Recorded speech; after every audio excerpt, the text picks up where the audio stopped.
I'm Spektor Baal and welcome to my channel. I am a Gothic musician and also I am an occultist. I think Seth agrees with me. I love Seth.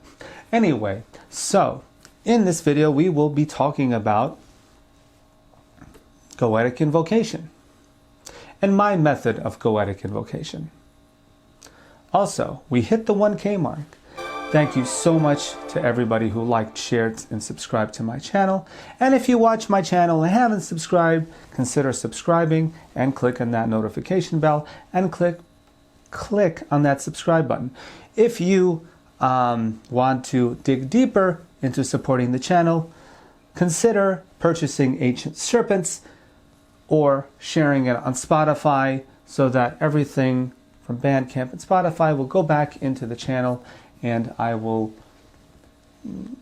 put better lenses on the camera, better camera, things just to make the content better quality and better audio. So, I made a video a while back about Goetic invocation. There were a lot of questions, and also there were some questions about why you're doing this, and this is dangerous, and what are you doing? This path is not for everyone. This path is the harsh path. It's a lonely path. To go down the abyss into the dark to better ourselves. To make us feel like we have some control in our lives. The thing with the left-hand path, it's a lonely path. It's a path of growth. It's a path of facing the shadow. It's a path of making the better you. And this path is not for everyone, and that's fine. So, if some people don't agree with the path, you can state your opinion and feel free to leave the channel, and I wish you the best on your path. But here on this channel, I speak about my path and try to help those who are interested in trying to find their own path into the dark. So, let's start with talking about Goetic invocation. You want to contact a Goetic spirit. How do you do that? Well, there's a lot of books on the subject. We're not going to go into the books. I am not going to recommend you any books. We are going to do practical work. And what I mean by practical work is that first, try to think of what entity you want to contact. Something you're connected to. In the forums, in a lot of cult forums, I see who is the safest Goetic spirit to contact. Well, people have different opinions, but my opinion is contact the spirit you want. There might be a reason why you want to contact that spirit. You might have some sort of connection going on. I contacted Lilith. Many people told me not to, but I did anyway, and everything went really smooth. So go by your gut. That's what's more important. It's your path, not anyone else's. So, you decided to contact spirit. For example, King Paimon, very popular spirit. You want to contact King Paimon. How do you do this? Well, first, get the seal of King Paimon, draw the seal, and then create a circle. Now, the circle is for you, to protect you from yourself and also to protect you from any other entities in the astral. Since you've never contacted the spirit before, you want to make sure you are familiar with the spirit's energy. You don't just want to let anybody in. That's the reason of why you would do a circle. So, how do you do the circle? You could use anything. You could use salt, but as you get better in magic, you, in the end, will start using your mind. The mind is the strongest part of the magician. That's all you need. When I started out as a magician, I needed the tools. I needed my hexagrams. I needed my water chalices. I needed my air daggers, my fire wands. I wanted to make sure that everything is in place before I would contact the spirit. It's normal to have fear before contacting the spirit. It's like jumping into fire, but you want to be prepared with the right tools before you jump into fire so you don't get hurt.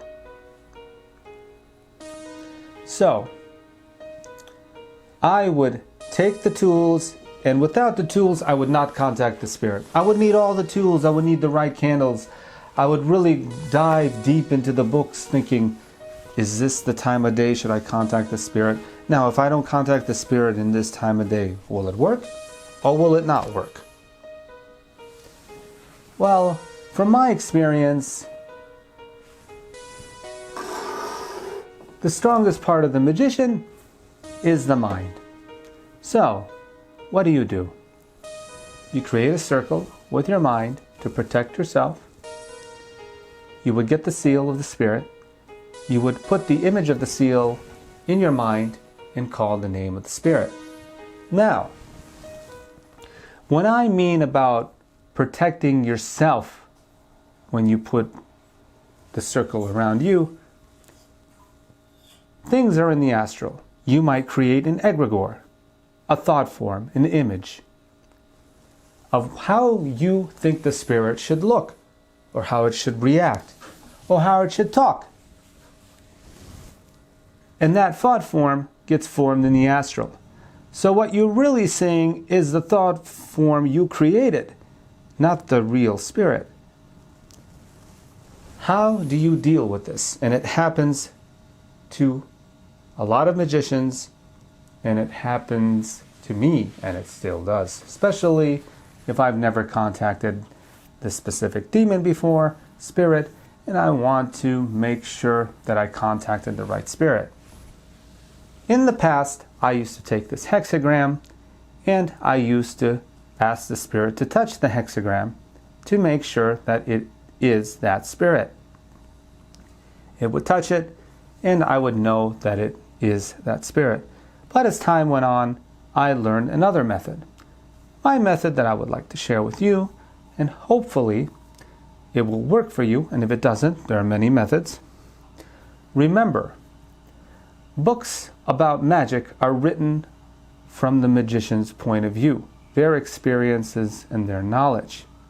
Some things might work for you, some things might not. Take it with a grain of salt.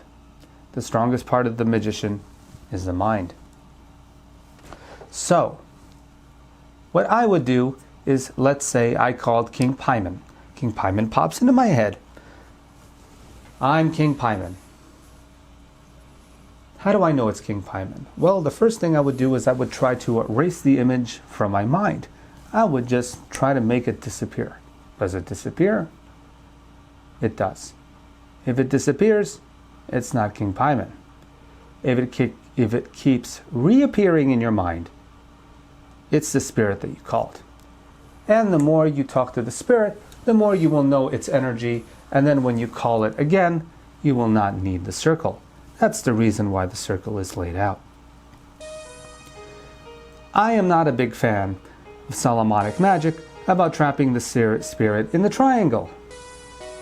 It's like going to your neighbor's house, knocking on the door, asking for a favor, having 2 bodyguards behind you, and then saying, you know what?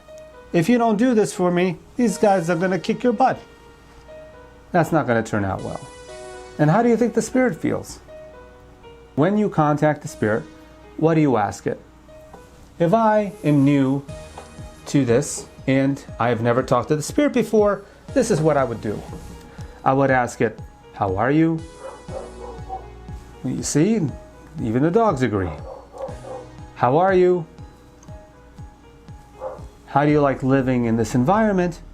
And my favorite question is, how is it when other magicians call you, their methods? I'm just curious. I'm curious as a magician of how other magicians react when they call the spirit. So let's say you already have a good relationship with the spirit. You talk to it. You try to have a connection. Then you could ask about invocation. Ask the spirit, can I invoke you? And the spirit will say yes or no. What happens when invocation happens? It happens differently to different people. For me, this is what happens. I ask the spirit if I could invoke it, and my mind starts shrinking. It shrinks and it falls into my chest cavity. Once it falls into my chest cavity, I feel the spirit take over my mind. I am still aware of what's going on. I'm partially in that place. I'm not fully in that place. I've never had a full invocation. But everybody's different. Once I am done invoking, I will ask the spirit to leave, and it will go on, and my mind will go back into my skull. Why would I invoke the spirit? Well, I would invoke it because I want to hear it better.